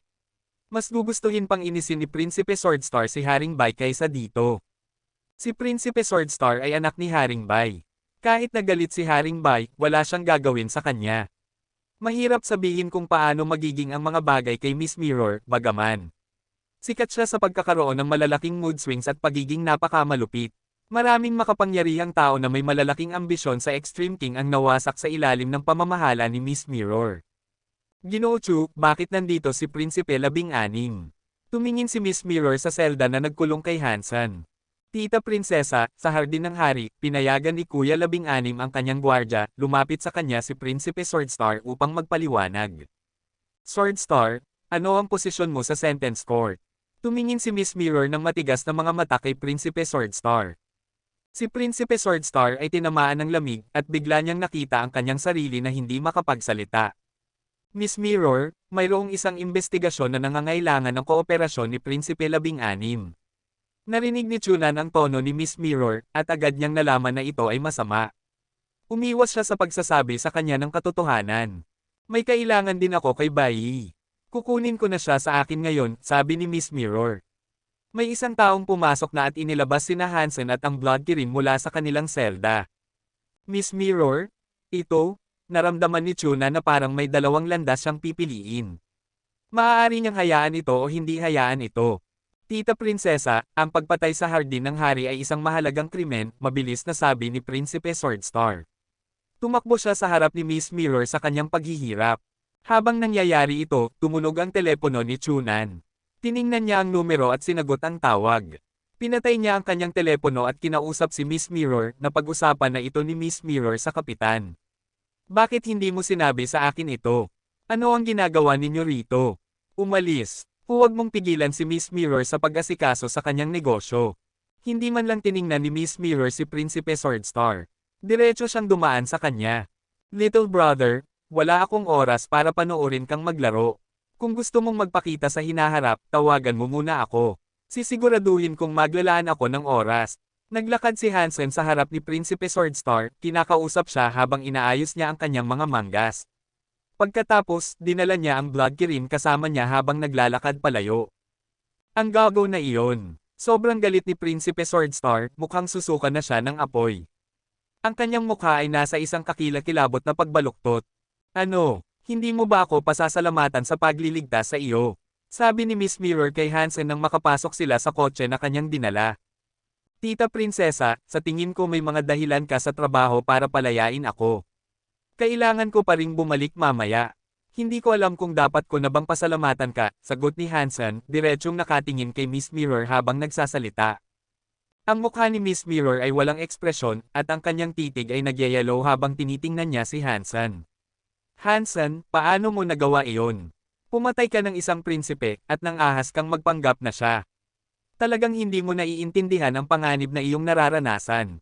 Nang marinig ni Hansen ang sinabi niya, tumalon ang kanyang puso. Kumilos siyang cool at sinabi, Tita Prinsesa, ano ang ibig mong sabihin? Hindi ko maintindihan. Hindi gumalaw si Miss Mirror. Tinuro niya ang singsing sa daliri ni Hansen. Hansen, saan mo nakuha ang singsing na ito? Ito ay gamit ni Hansen. Nakuha ko ito nang kunin ko ang kanyang katawan, sabi ni Hansen. Tumawa ng madilim si Miss Mirror. Alam mo ba na ang singsing na ito ay tinatawag na Mirror Spirit Eye? Maaari nitong ipakita ang kaluluwa ng isang tao. Kung ikaw si Bai, tingnan mo ang iyong sarili sa Mirror Spirit Eye. Makikita nito kung ang iyong kaluluwa ay kay Hansen o kay Bai. Kabanata 2346. Hindi naniniwala si Hansen sa sinabi sa kanya ni Miss Mirror. Maraming beses na niyang sinuri ang singsing na iyon, at hindi pa siya nakakakita ng anumang anyo ng kaluluwa sa loob nito. Nang marinig ni Hansen ang sinabi niya, itinaas niya ang kanyang kamay. Inikat niya ang berdeng hiyas na hugis mata ng singsing patungo sa kanyang mukha. Maingat niyang sinuri ang mapanimdim na ibabaw ng hiyas, at sinabi, nakikita ko ang aking refleksyon, ngunit anumang hiyas ay magpapakita nito sa akin. Tumawa si Miss Mirror. Itinaas niya ang kanyang kaliwang kamay. Ang kamay ni Miss Mirror ay maputi, at ang kanyang mga daliri ay mahaba at manipis. May singsing sa kanyang singsing na daliri. Nakita ang singsing na iyon, tumalon ang puso ni Hansen. Ang singsing na iyon ay eksaktong kapareho ng sa kanya, maliban sa katotohanang medyo maliit ito. Mahinang hinawakan ni Miss Mirror ang berdeng hiyas gamit ang kanyang daliri, at ang hugis matang bato ay nagsimulang lumiwanag. Ang singsing sa daliri ni Hansen ay bahagyang nanginginig. Pareho silang nagliwanag sa parehong paraan. Sa sandaling iyon, naramdaman ni Hansen na ang hiyas sa singsing ay nabuhay. Para itong isang tunay na mata na nakatingin sa kanya. Sa mata na iyon, nakita niya ang kanyang refleksyon. Ngunit ang hiyas ay hindi sumasalamin kay Hansen gaya ng siya ngayon, sa halip, ipinakita nito si Hansen bilang isang hubad na sanggol. Nakaramdam si Hansen ng gulat na dumaan sa kanya. Hindi niya inaasahan na ang singsing ay magbubunyag ng anumang nakakahiya, at huli na para alisin niya ito. Tita Prinsesa, ano ang Geno art na ginamit mo? Medyo interesante. Ngunit tumigil ka na sa pang-aasar sa akin, sabi ni Hansen. Pinanatili niyang matatag at hindi nagbabago ang kanyang komposisyon. Ibinaba ni Miss Mirror ang kanyang kaliwang kamay, at ang liwanag ng mga singsing ay humina. Mukhang nakangiti siya, ngunit hindi naman. May pilak kang dila, ngunit wala itong gagawin sa iyo. Kung ibibigay kita sa hari, gaano katagal sa tingin mo bago ka mamatay? Maaaring tumagal ng libu-libong taon. Natatakot ako na ang kamatayan ay hindi ibibigay sa iyo sa loob ng mahabang panahon. May mapait na ngiti sa mukha ni Hansen. Plano niyang kausapin si Miss Mirror upang paniwalaan na siya ay talagang si Bai Yi, kaya mabibili niya ang kanyang sarili ng kaunting oras upang bumuo ng isang plano para makatakas sa Extreme King. Ngunit ito ang unang pagkakataon na nagkita sila, at nahuli na ang kanyang pagkakakilanlan. Lahat ng kanyang mga plano sa pagtakas ay nabawasan na ngayon sa isang katawa-tawa na biro. Kung may gusto kang sabihin, ituloy mo na at sabihin mo na. Bamantong hininga si Hansen. Wala nang sasabihin sa iyo. Hahatulan ka ng kamatayan. Dadalhin kita sa palasyo at hahayaan kong magdesisyon ang hari, walang emosyong sabi ni Miss Mirror. Kung iyon talaga ang iyong intensyon, walang saysay na harapin ako rito, sabi ni Hansen, habang tinitingnan si Miss Mirror. Hindi sumagot si Miss Mirror. Tinitingnan lang niya si Hansen ng may interes habang naglalakbay ang sasakyan. Mabilis na napagtanto ni Hansen na ang sasakyan ay hindi papunta sa palasyo. Pumunta sila sa pinakamalaking starport na matatagpuan sa kaharian ng hari. Saan tayo pupunta? Tanong ni Hansen, sumusunod kay Miss Mirror palabas ng sasakyan at papunta sa isang battleship. Ang battleship ay agad na umalis, papunta sa labas ng kaharian ng hari. Nagulat siya. Sa halip na sagutin ang kanyang tanong, si Miss Mirror ay nagpadala ng isang tao upang dalhin siya sa ibang silid. Hindi alam ni Hansen kung ano ang balak gawin ni Miss Mirror. Siya ay tiyahin ni Bai Wei at isang mapagkakatiwalaang tagapayo ni Haring Bai. Kung napansin niya na si Hansen ay isang pekeng, dapat sana ay hinawakan niya siya sa kwelyo at dinala siya kay Haring Bai. Sa halip, umaalis sila sa kaharian ng hari. Hindi rin niya napagpasyahang ikulong siya. Dinala lang niya siya at ang Blood Kirin sa isang ordinaryong silid. Ang Blood Kirin ay hindi rin nakakulong. Ano ang gusto ng Miss Mirror na ito? Nagtaka si Hansen, ngunit kahit anong subukan niya, hindi niya mahulaan kung ano ang pinaplano ng babae. Hinawakan ni Hansen ang Mirror Spirit Eye. Gusto niyang tanggalin ito, ngunit mula nang ma-activate ang singsing ni Miss Mirror, para bang ang alahas ay nakahalo na sa kanyang kamay. Hindi na niya ito kaya pang tanggalin. Ano ba ang singsing na ito? Nagtaka si Hansen, na nabigo sa katotohanang hindi niya ma-activate ang singsing na Mirror Spirit Eye. Kailangan kong kunin ang anumang oportunidad na darating sa akin. Mukhang hindi ako sapat na may talento upang maging isang especially iya. Madali akong nahuli, naisip ni Hansen sa kanyang sarili. Ngunit kung hindi ako dinala ni Miss Mirror kay Haring Bai, at wala na ako sa loob ng kaharian ng hari, may pagkakataon na makatakas ako. Ang tanging masama ay si Bauer ay nasa lugar pa rin ni Lan Haixin. Paano ko siya mailabas doon? Ang barko ay gumawa ng isang serye ng mga hyperspeed jump na nagdala sa kanila sa maraming sistema pagkatapos nilang umalis sa kaharian ng hari. Wala ni Hansen ideya kung saan siya dadalhin ni Miss Mirror. Nang sa wakas ay huminto ang battleship, napagtanto ni Hansen na nasa isang sistema na hindi pa niya nakikita. Ang planeta ay napakalamig, at nasa isang napaka-primitive na yugto pa rin ng pag-unlad. Walang mga nilalang na may mataas na katalinuhan, at walang mga xenogeneics. May mga mababang antas na nilalang lamang sa paligid. Ngunit para sa isang primitive na planeta, napapalibutan ito ng isang nakakagulat na bilang ng mga battleships at airships mula sa iba't ibang lahi. Sinundan ni Hansen si Miss Mirror pababa sa ibabaw ng planeta, at nakita niya ang maraming lahi na pamilyar sa kanya. Naroon ang dragon, demon, Buddha, destroyed, at lahat ng uri ng iba pa ay kinakatawan. Napansin ni Hansen ang isang kakaibang bagay, bagaman ang bawat isa na ipinadala sa ibabaw ng planeta, kahit anong lahi man sila, ay may mga kapangyarihan ng tubig. Kahit na hindi sila nagmula sa isang species na nakahanay sa tubig, sila ay bihasa sa mga teknik na nakabatay sa tubig. Lahat sila ay klase ng hari din. Bihira ang makahanap ng duke sa kanilang mga ranggo. Ano ang lugar na ito? Hindi mapigilan ni Hansen na tanungin si Miss Mirror. Ito ay isang walang pangalang sistema na walang kabuluhan, sagot nito. Ano ang ginagawa natin dito? Tanong ni Hansen na may kunot ng noo. Dumalo tayo sa isang libing, simpleng sagot ni Miss Mirror. Isang libing. Kaninong libing? Nalilito si Hansen. Sa halip na ibigay si Hansen kay Haring Bai, dinala siya ni Miss Mirror hanggang dito upang dumalo sa isang libing. Kakaiba ito. Malapit na ang oras, maghanap tayo ng upuan. Tumingin si Miss Mirror sa paligid at naglakad patungo sa isang tuktok. Kung ayaw sagutin ni Miss Mirror si Hansen, wala siyang magagawa kundi sumunod sa likuran nito. Hindi plano ni Hansen na tumakbo.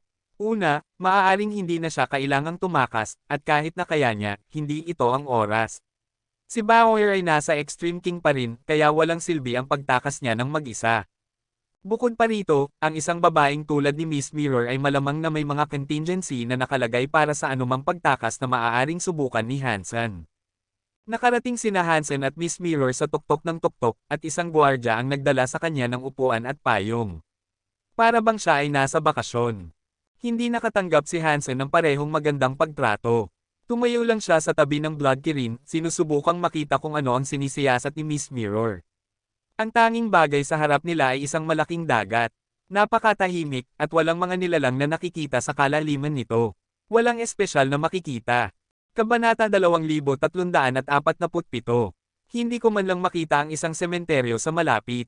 Sinong mahalagang tao ang namatay at ililibing dito? Ikalat ba nila ang abo sa karagatan, marahil? Parang libing sa dagat. Nagtaka si Hansen. Upang maging lubos na tapat, hindi talaga naniniwala si Hansen sa sinabi ni Miss Mirror. Ngunit dahil sa napakaraming elit ang nagpakita, may malaking bagay na dapat nangyayari. Ang mga elit ng ibang mga lahi ay lahat ay natatakot kay Miss Mirror. Walang nang ahas na lumapit sa kanya. Karamihan sa kanila ay nagkukumpulan malapit sa dagat, bagaman. Lahat sila ay naghihintay na mangyari ang isang bagay, tulad ni Miss Mirror. Ngunit pagkatapos ng ilang araw, walang nangyari. Hindi nakita ni Hansen ang anumang katibayan ng libing na sinabi ni Miss Mirror na magaganap. 6 na araw na ang lumipas sa puntong ito, at ngayon, pagkatapos ng lahat ng oras na ito, hindi mapigilan ni Hansen na magtanong. Miss Mirror, hindi pa ba nagsisimula ang libing? Si Miss Mirror ay inaalagaan ng kanyang mga tagapaglingkod sa panahong iyon na para bang siya ay nasa bakasyon. May masasarap siyang pagkain na masisiyahan, at pinagsisilbihan siya ng mga tao ng lahat ng bagay. Halos ilipat nila ang isang bathtub doon para sa kanya. Nabuhay siya sa halos karangyan. Si Hansen at ang Blood Kirin, sa kabilang banda, ay walang nakain sa buong panahong iyon. Naabot na ni Hansen ang punto kung saan makakaligtas siya sa sustansya na ibinibigay ng pagsipsip ng mga universal na enerhiya, kaya habang siya ay magiging maayos, medyo hindi komportable pa rin ito. Bakit ka nagmamadali? Hindi pa siya patay, walang pakialam na sagot ni Miss Mirror. Nanlaki ang mga mata ni Hansen, at naisip niya sa kanyang sarili, nagpaplano sila ng libing para sa isang taong hindi pa namamatay. At napakaraming tao ang nandito na. Hindi ba sila ang nagmamadali? Kung alam ng namamatay na lalaki ang tungkol dito, malamang na magagalit siya ng husto na aatakihin siya sa puso at mamamatay kaagad. Naisip ni Hansen na ito ay isang napakakakaibang sitwasyon, ngunit mukhang ayaw sagutin ni Miss Mirror ang anumang ibang tanong. Kaya, wala siyang magagawa tungkol dito. Miss Mirror, pwede ba akong maglakad-lakad? Gutom na ako, at gusto kong kumain. Huwag kang mag-alala, hindi ako lalayo. Tumingin si Hansen kay Miss Mirror. Maaari kang pumunta kahit saan mo gusto. Siguraduhin mo lang na bumalik ka bago ang libing. Hindi inaasahan ni Hansen na papayag si Miss Mirror ng ganoon kadali. Mabilis ang sagot na parang wala talaga siyang pagnanais na panatilihin siyang nakakulong. Salamat po, Ginang. Lumingon si Hansen at iniwan ang tuktok. Pagkaraan ng ilang sandali, lumingon siya upang tumingin. Hindi siya pinapanood ni Miss Mirror, at wala siyang sinend upang bantayan siya. Mukhang wala talaga siyang pakialam. Alam ba niya na hindi ako tatakas? Naisip ni Hansen na si Miss Mirror ay isang napakakakaibang babae. Hindi siya nang ahas na subukang tumakas. Hindi niya hahayaang tumakbo siya hanggang sa makuha niya si Bauer, kahit papaano. Pagkatapos umalis sa tuktok, mabilis na natuklasan ni Hansen na maraming mga elite mula sa lahat ng uri ng mga lahi ang naruroon. Marami sa mga lahi na nakita niya ay mga hindi pa niya nakikita. Pagkatapos tumingin ng kaunti pa, natuklasan niya na isang pansamantalang merkado ang naitatag. Nakaramdam si Hansen ng ginhawa sa kanyang puso at agad siyang lumipad patungo sa merkado. Maraming mga lahi ang nasa iba't ibang mga stall. Maraming mga vendor ang nagposisyon sa malapit sa dagat, marami sa kanila ay nagtitinda ng lahat ng uri ng mga gamit na sinagenic. Mayroong lahat ng uri ng mga antas din. Ang ilan sa mga tao sa paligid niya ay mukhang viscounts o barons, ang ilan ay mukhang mga hari, at ang ilan ay may kakayahan na hindi man lang makilala ni Hansen. Ang mga iyon ay napaka nakakatakot. Muli, napansin niya na ang lahat ng mga nilalang doon ay may mga kapangyarihan ng elemento ng tubig. Tiyak na hindi ito isang sakto. May mangyayari ba rito na nauugnay sa mga kapangyarihan ng tubig? Mayroon na akong original Water King body. Iyon ba ang dahilan kung bakit ako dinala rito ni Miss Mirror? Hindi iyon mukhang tama, bagaman. Si Kapitan Watermoon ay isang Diyos na elite ng tubig. Kung ito ay isang mahalagang oportunidad para sa mga gumagamit ng tubig, hindi na kailangan ni Miss Mirror na magdala ng isang peking prinsipe doon. Pumasok si Hansen sa merkado. Napakaraming tao at nilalang doon, kaya naisip niya na madali itong mangolekta ng ilang impormasyon. Lahat ay nakikipag-usap sa mga vendor, pagkatapos ng lahat. Naglakad-lakad si Hansen at pinanood ang mga karamihan bago yumuko sa harap ng isang stall. Hindi niya pinili ang stall dahil sa mga paninda nito, ngunit dahil ang may-ari ng stall ay mababa ang antas. Maaari siyang mabuli. Bukod pa rito, isa ito sa Kate. Sa makatuwid, sa pagsasaalang-alang ng ibang mga lahi, siya ay halos isang walang halaga. Ang kanyang stall ay nasa isang sulok at halos hindi napapansin. Siyempre, gusto siyang bugbugin ni Hansen. Mas mabilis na makuha ang impormasyon mula sa kanya sa pamamagitan ng paggawa nito kaysa sa pagiging maganda. Kuya, ang aking ibinebenta ay mga tunay na kayamanan ng tubig na sinagenic. Ano ang gusto mo? Ngumiti ang Kate Baron na ipinakikilala ang kanyang mga hindi gaanong kapansin-pansin na mga paninda na may tunay na sigasig. Sino ang iyong kuya? Naglagay si Hansen ng isang malungkot na ekspresyon.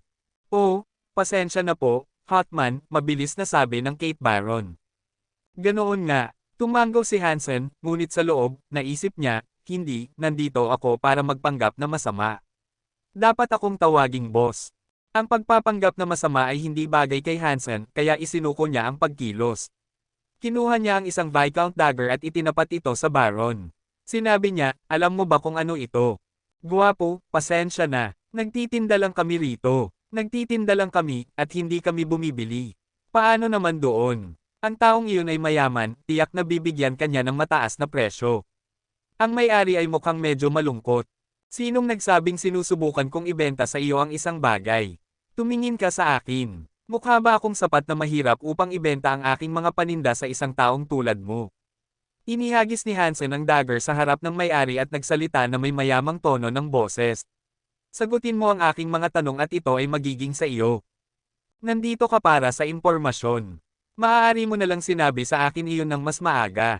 Inilagay ng may-ari ang dagger sa kanyang bulsa, tinapik ang kanyang dibdib, at sinabi, tanungin mo ako ng kahit ano, guwapo. Walang nangyayari rito na hindi ko alam. Hindi naisip ni Hansen na ang impormasyon ng lalaki ay magiging maaasahan. Para sa isang baron, malaki ang kanyang pinagyayabang. Hindi siya mukhang nag-aalala sa pagbibigay ng isang bagay na hindi niya dapat. Buti na lang, hindi umaasa si Hansen na matuto ng anumang mga sikreto. Kailangan lang niya ng mga sagot sa ilang simpleng tanong. Ano ang ginagawa mo rito? Tanong ni Hansen, tumitingin sa paligid. Guwapo, hindi mo ba nakikita? Nandito ako para kumita ng pera. Tumawa si Alang. Magseryoso ka, sino ang nagmamalasakit kung kumikita ka ng pera? Tinatanong ko kung ano ang ginagawa ng lahat dito, sa planetang ito. Tinitigil ni Hansen si Alang, pinagsisihan na ang pagtatanong sa lalaki para sa impormasyon. Walang silbi siya. Mukhang nagising si Alang mula sa isang panaginip, at sinabi niya, tinatanong mo iyon. Bakit mo tinatanong ito? Hindi ka ba nandito para sa parehong bagay? Nandito para panoorin ang Ancient Water God. Nagulat si Hansen. May mga kwento ng mga water god sa iba't ibang lahi, ngunit ang isang ito ay espesyal. At inaprubahan ito ng universo. Naisip ni Hansen na narinig na niya na ito ay isang miyembro ng lahi ng Ancient God. Ang libing ba na binanggit ni Miss Mirror ay ang libing ng Ancient Water God? Hinding-hindi. Ang mga alamat ng Ancient Gods ay nagsasabi na silang lahat ay ipinanganak na Diyos. At sila ay nabubuhay ng napakatagal na may habang buhay na 1 bilyong taon. Bihira ang makakita ng isang ancient god na namamatay, naisip ni Hansen sa kanyang sarili. Kabanata 2348. Malapit na bang mamatay ang ancient water god? Tanong ni Hansen na may kunot ng noo. Nanlaki ang mga mata ni Alang habang tinitingnan si Hansen, at sinabi niya, paano mo nasabi ang ganoong bagay? Hindi ka ba nag-aalala na maririnig ka ng ancient water god at papatayin ka? Nagulat si Hansen at sinabi, akala ko iyon ang iyong iminumungkahi. Nagmadali si Alang na magsabi, saan ko ba nabanggit na namamatay ang ancient water god? Sinabi ko na nandito tayo para panoorin ang ancient water god na mag-level up at maging isang god spirit. Mag-level up para maging isang god spirit. May ganitong antas ba? Tanong ni Hansen, na nagsalubong ang mga kilay. Meron, ayon sa alamat. Iyon ang isang bagay na inaasam-asam ng lahat ng mga Diyos. Wala itong kinalaman sa amin ng mga vendor, bagaman. Nandito lang kami para manood at kumita ng pera. Tumigil si Alang at pagkatapos ay sumulyap sa paligid. Tahimik niyang sinabi, ngunit karamihan sa mga nilalang dito ay naniniwalang mabibigo ang ancient water god. Kaya, nandito sila para subukan ang kanilang swerte. Gusto nila ang ancient god origin. Ancient god origin. Ano iyon? Tanong ni Hansen, na kumukurap. Tiningnan ni Alang si Hansen nang may pagkabigla at sinabi, Gwapo, kung hindi mo alam kung ano ang ancient god origin, bakit ka pa nandito? Iyon ay negosyo na hindi nauukol sa iyo. Magmadali at sabihin mo sa akin kung ano ang ancient god origin, malamig na sabi ni Hansen. Ikinibit ni Alang ang kanyang mga balikat at sinabi, ang mga ancient gods ay umiiral ng iba kaysa sa mga ordinaryong tao at nilalang. Kung ang isa ay ipinanganak, kung gayon ang isa ay dapat mamatay. Kung ang isa ay mamamatay, kung gayon ang isa pa ay ipanganak. Kapag namatay na lamang ang mga matatandang ancient gods, may magiging bago. Sa unibersong ito, mayroong isang tiyak na bilang ng mga ancient gods. Hindi maaaring mayroong higit pa o mas kaunti kaysa sa isang itinakdang halaga. Kung ang ancient water god ay mabibigo na maging isang god spirit, mag-iiwan siya ng isang ancient god origin. Ang ancient god origin na iyon ay magiging isang bagong ancient water god, at ito ay ipipanganak na Diyos. Tumigil si Alang at sinabi, ang ancient god origin ay tulad ng itlog ng ibang lahi. Kailangan mo ng parehong mga kapangyarihan ng elemento upang mapisa ito. Kung maaprubahan ka ng ancient god origin, susundan ka nito. Para sa isang nilalang na may elemento ng tubig, tiyak na iyon ay isang dakilang tagapaglingkod. Mayroong talagang umiiral na ganoon. Kung kakainin ko ang ancient god origin, magiging Diyos ba ako? Hinimas ni Hansen ang kanyang mukha habang nagsasalita. Kakainin. Ang mga kilay ni Alang ay mukhang mawawala sa kanyang buhok. Tinitig niya si Hansen na parang nakakita lang siya ng multo. Pagkaraan ng ilang sandali, sinabi niya, ang mga ancient gods ay ipinanganak na Diyos. Mayroon silang nakakatakot na halaga ng kapangyarihan. Kahit na mayroong isang Diyos doon, wala silang magagawa sa isang ancient god origin. Bukod pa rito, ang ancient god ay may maraming mga Diyos na elite na. Protektahan nila ito. Hindi nila hahayaang ang ibang mga Diyos ay lumapit dito. Tama ka, ngunit kung ang isang Diyos ay hindi ito makakain, hindi ibig sabihin na hindi ko kaya. Ito ay isang magandang oportunidad para sa akin. Kung makuha ko ang ancient god origin, mapapakinabangan ko ng husto ang aking sarili. Pagkatapos sabihin iyon, lumingon si Hansen upang umalis, hindi pinapansin si Alang. Ngayon ay naintindihan ni Hansen kung bakit siya dinala ni Miss Mirror upang panoorin ang ancient water god na maging isang god spirit. Malamang na gusto niyang makita kung makukuha ni Hansen ang ancient god origin. Ngunit hindi pa rin alam ni Hansen kung bakit ito gusto ni Miss Mirror. Habang naglalakad si Hansen, bigla siyang nakaramdam ng lamig. Siya ay bumahing at hinimas ang kanyang ilong at nagsalita siya sa kanyang sarili, sino ang nawawala. Patuloy na naglakad palayo si Hansen, ngunit hindi niya nakita si Alang na kinagat ang kanyang mga ngipin habang pinapanood niya si Hansen na naglalakad palayo. Halos lumabas ang mga mata ng lalaki sa kanilang mga socket sa kanyang galit. Paano niya nagawang gustuhin na kainin ang aking ancient god origin? Tingnan natin kung paano mo ito kakainin habang inaayos mo ito, usual ni Alang. Umikot ang kanyang katawan, at siya at ang mga gamit sa kanyang stall ay naging tubig. Pumasok siya sa buhangin, at pagkatapos, nawala siya ng walang bakas. Hakwo, hakwo, hakwo. Patuloy na bumahing si Hansen na parang bigla siyang nagkaroon ng trangkaso. Naramdaman niyang lumalaki ang kanyang lagnat, at patuloy na umaagos ang sipon mula sa kanyang ilong. Hindi maganda ang pakiramdam ni Hansen. Mayroon siyang katawan ng isang duke, at mayroon siyang original Water King body na klase ng hari. Paano siya magkakasakit? Ginamit ni Hansen ang ilan sa kanyang kapangyarihan upang tingnan ang kanyang sarili. Wala siyang nakitang kakaiba, ngunit ang kanyang katawan ay nakaramdam ng lamig at medyo nahihilo. Bumahing siya at humihip ng sipon. Mukhang nagkaroon siya ng trangkaso. Nang bumalik si Hansen sa tuktok ni Miss Mirror, ang kanyang katawan ay sobrang lamig at ang kanyang ulo ay mabilis na umiikot. Ano ang nangyayari sa iyo? Nagsalubong ang mga kilay ni Miss Mirror at tiningnan si Hansen. Hindi ko alam, para bang may trangkaso ako, ang katawan ni Hansen ay sobrang lamig. Ang kanyang ulo ay nasusunog at maraming taon na ang nakalipas mula noong huli siyang nakaramdam ng ganito. Nagbago ang mukha ni Miss Mirror. Tumalon siya kay Hansen at inilagay ang kanyang kamay sa noo niya. Naramdaman ni Hansen ang kapangyarihan na lumabas sa kamay ni Miss Mirror at pumasok sa kanyang katawan. Ang kapangyarihang iyon ay nagyayelong lamig at nang makapasok ito sa katawan ni Hansen, mabilis itong umikot. Nagparamdam ito kay Hansen ng kaunting ginhawa, ngunit ang masamang pakiramdam ay naroroon pa rin. Saan ka, at sino ang iyong nakasalamuha? Ang mukha ni Miss Mirror ay mukhang malamig habang tinatanong niya ang tanong. Nandoon ako, sa mga merkado. Naglakad-lakad lang ako at kinausap ang isang may-ari ng stall. Tinuro ni Hansen ang merkado sa ibaba nila. Binalot ni Miss Mirror ang isang braso kay Hansen. Inilipat niya ang kanyang katawan, at bigla silang nag-teleport sa merkado. Tumingin si Miss Mirror sa paligid at tinanong si Hansen, aling may-ari ng stall. Nagpumigla si Hansen na labanan ang pagkahilo. Dinala niya si Miss Mirror sa merkado upang maabot ang sulok na iyon. Nandito lang siya, ang mukha ni Hansen ay lalong nag-aalala. Nawala na si Alang at ang tindahan. Alam niyang nangyari iyon nang umalis siya. Si Hansen ay laging maingat. Nang lumapit siya sa may-ari ng stall upang tanungin ang kanyang mga tanong, sinuri na niya si Alang.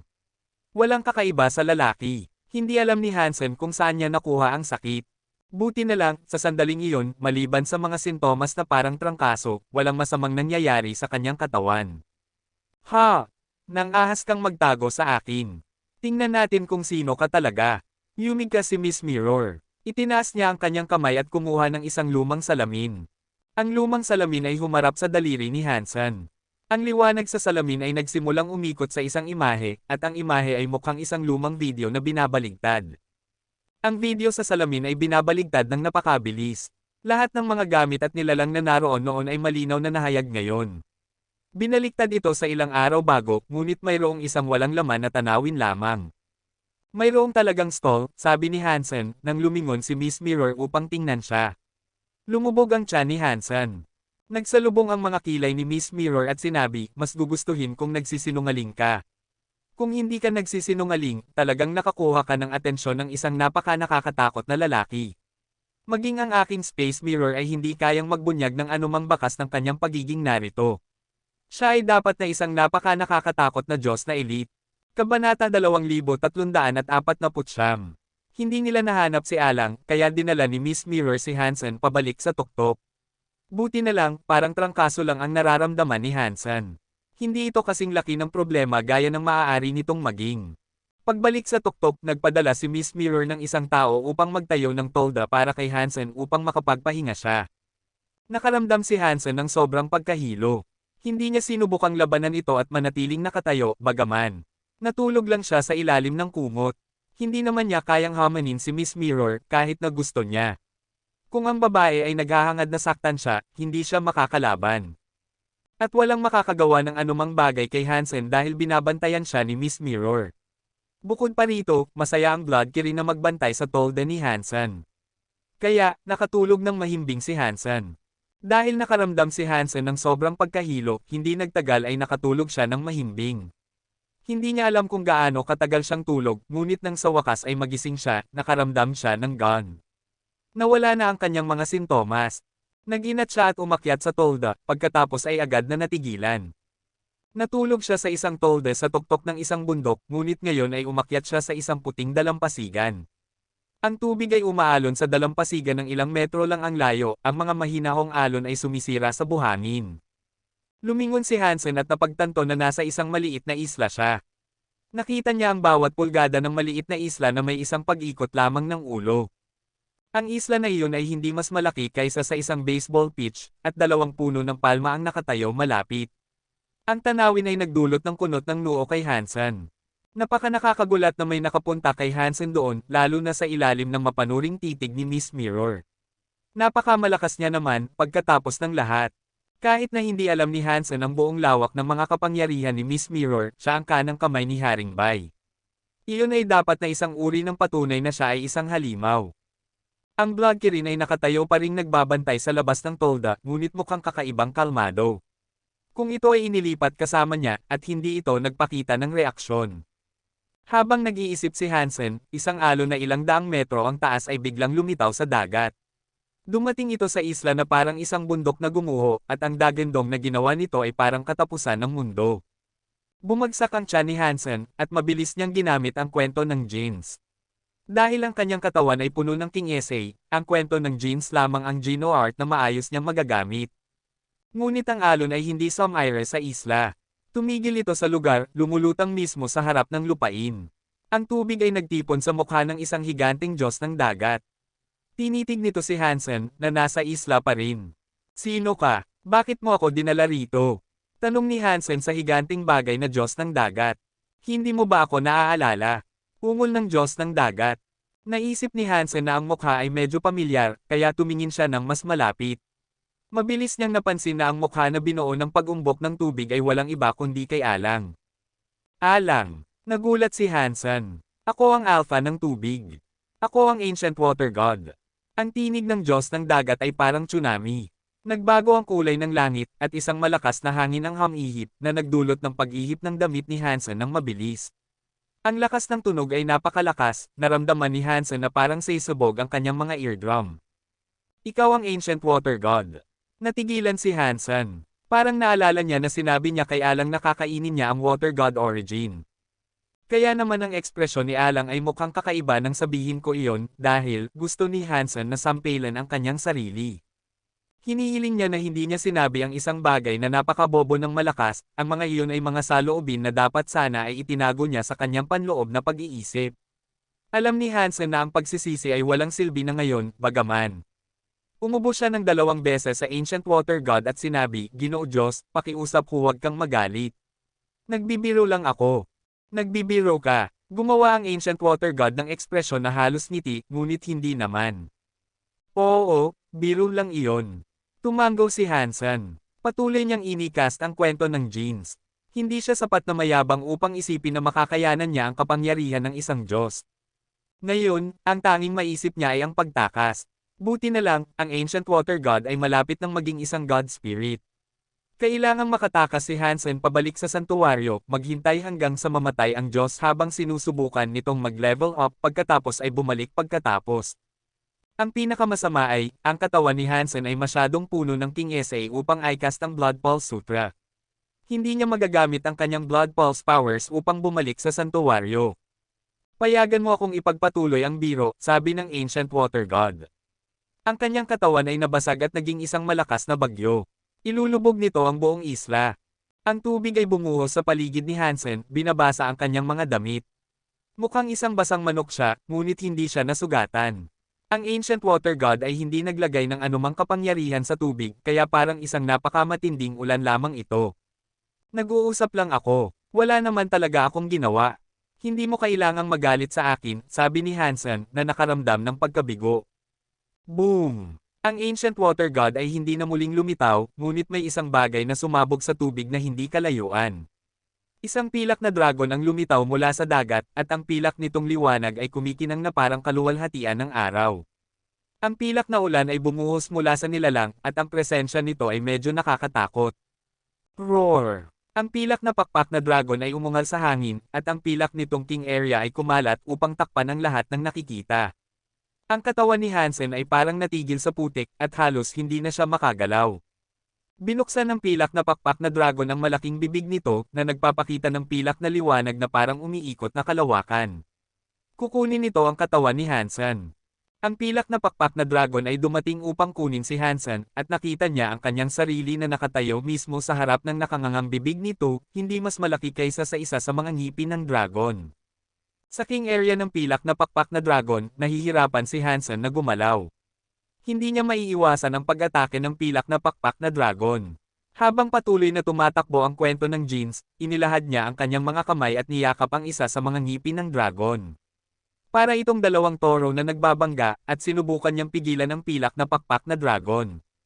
Ang bigat ng pilak na pakpak na dragon ay tumama kay Hansen na itinulak siya pababa sa dagat. Mahigpit na hinawakan ni Hansen ang ngipin ng dragon habang ang kanyang katawan ay itinutulak ng mas malalim at mas malalim sa tubig. Hindi niya mapigilan ang halimaw. Pinatakbo ni Hansen ang kwento ng Jeans ng husto na sinubukang itulak pabalik ang kapangyarihan ng pilak na pakpak.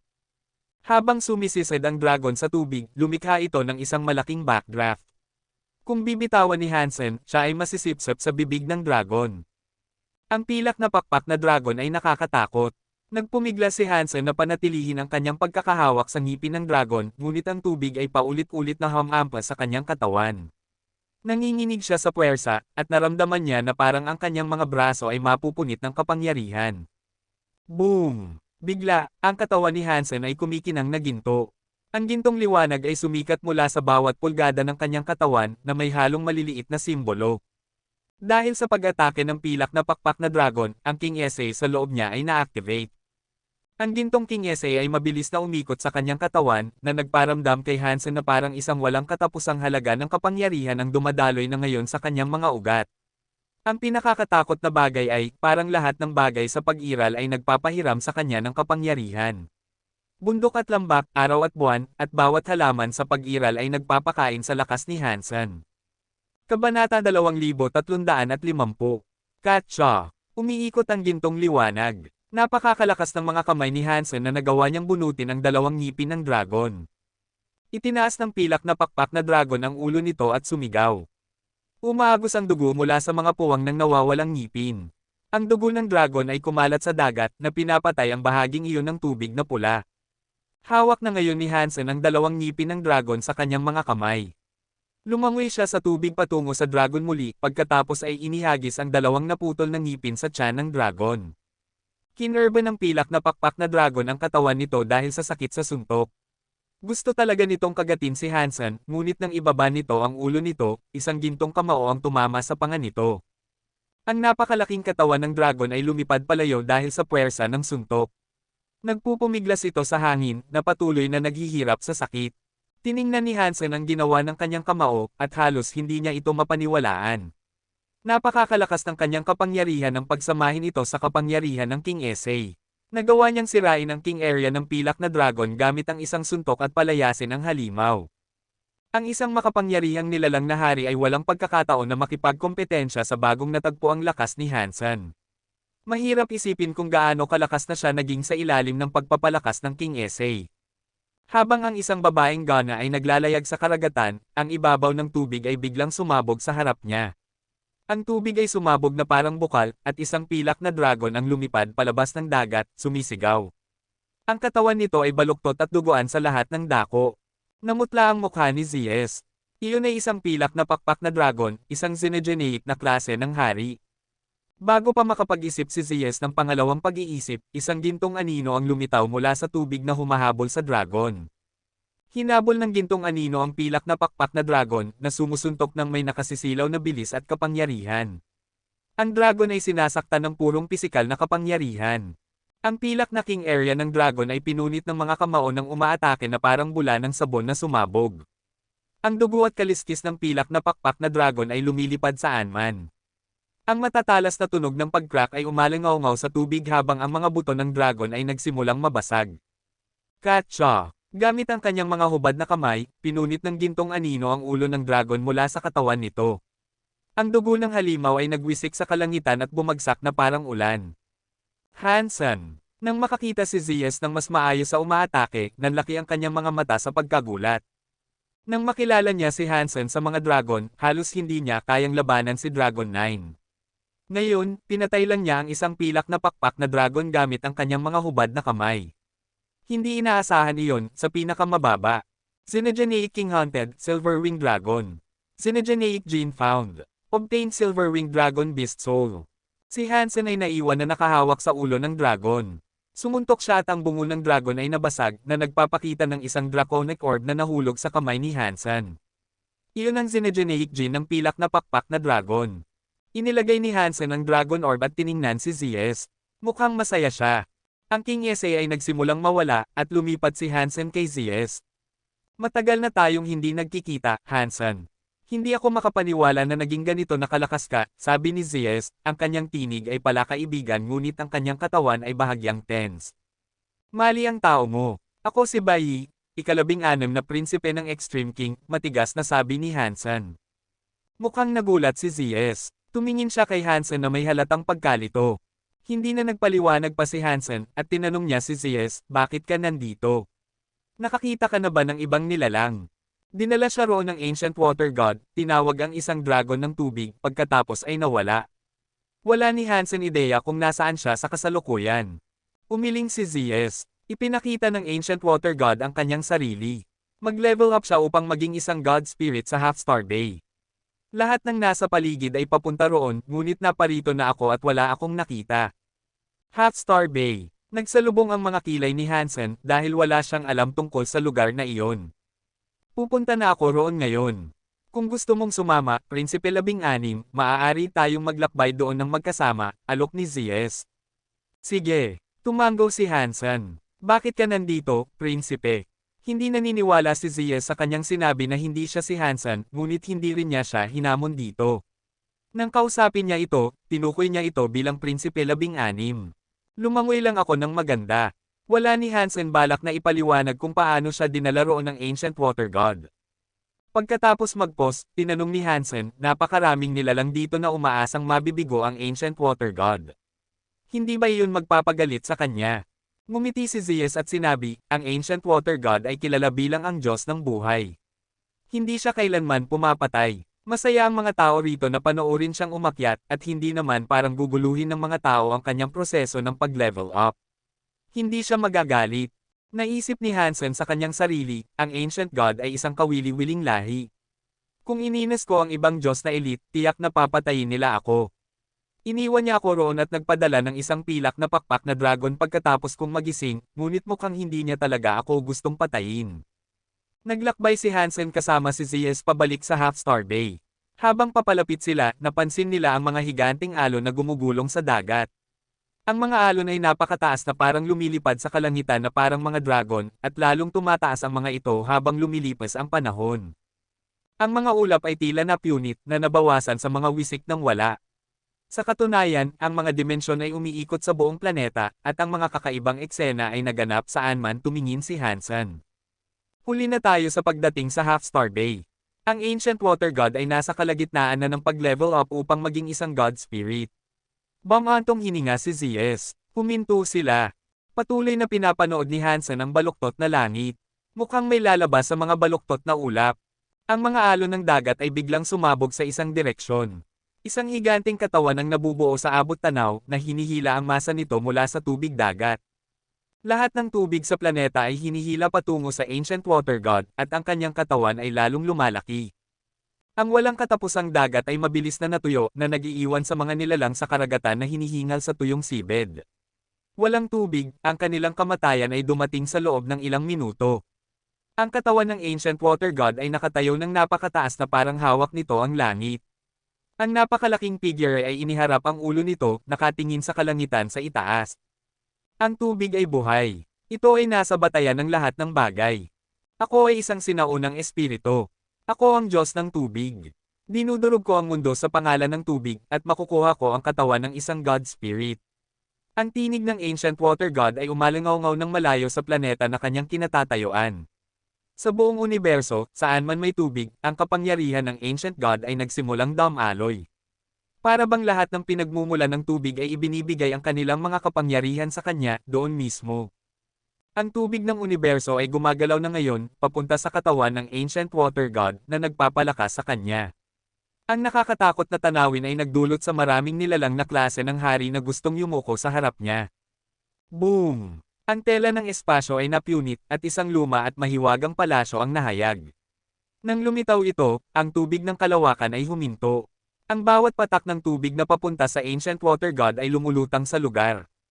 Ang Geno Hall. Nagulat si Hansen. Ito ang pangalawang beses na nakita niya ang Geno Hall.